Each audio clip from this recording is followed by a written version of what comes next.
Last year, the Canadian Chamber of Commerce identified skill shortages as the greatest impediment to the success of Canadian business. Their recent report referred to a skills crisis.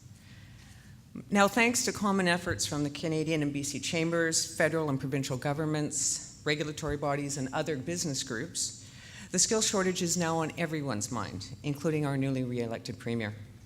So this morning, I'd like to talk to you about the imperative for action on this issue and the role that immigrant talent can play. Many economists have pointed out, and as we read and see in the news every day, Canada and its provinces, including British Columbia, have an army of unemployed people. But in a recent survey, finding qualified workers and availability of qualified workers were both cited among the top 3 challenges by business leaders in Canada. So what we really have is a skills gap, or a mismatch, a disconnect between supply and demand.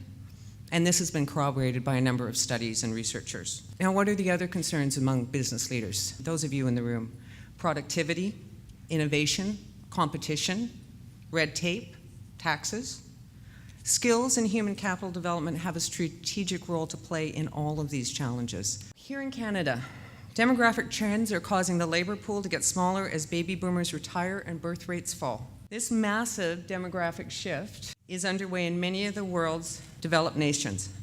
Shortages of skilled workers are impacting economic growth and business expansion around the globe. So it's not just here, it's everywhere, which means that organizations can't keep doing what they've done before. Business leaders need to take a strategic approach to closing the gap between what they have, what they need, and what's actually out there. The reality is, and we all know that sometimes reality bites, immigration changes, whether they're to policy programs, source countries, will never be able to shift and evolve fast enough to meet BC's workforce needs. Before I talk about solutions, let me just say one thing, and I can't recommend this strongly enough. If you are looking to try something new, either through your organization or within your community, if possible, don't go it alone. The organizations that I have seen be most successful with new immigrant attraction initiatives have collaborated with others in their sector, with post-secondary, with community organizations, or in some cases with the Immigrant Employment Council. Let me talk to you a little bit about how we are working with some chambers. So in September, the provincial government housed $1.5 million with IEC-BC that we designated as the Employer Innovation Fund. We put the funds out to tender to employers and business and industry associations and are now supporting 11 projects in 8 regions of the province and in 6 priority sectors. And at the Prince George Chamber, they're developing an awareness campaign to recruit and retain skilled new immigrants and their families to Prince George and the region. They're also working with Initiatives Prince George in delivering an online career fair targeted at attracting the and underemployed immigrants in Metro Vancouver to good jobs in Prince George. All of the innovation funds are built around collaborative partnerships and with employers in the industry or sector, business associations, and other organizations. Where they're unique is that they're all being led by business and not by community organizations, as is more common. There's significant investment, both provincially and federally, that goes into immigrant-facing programs such as language and employment training, and we believe in investing in building the capacity to demand and not just supply, and hence the Innovation Fund.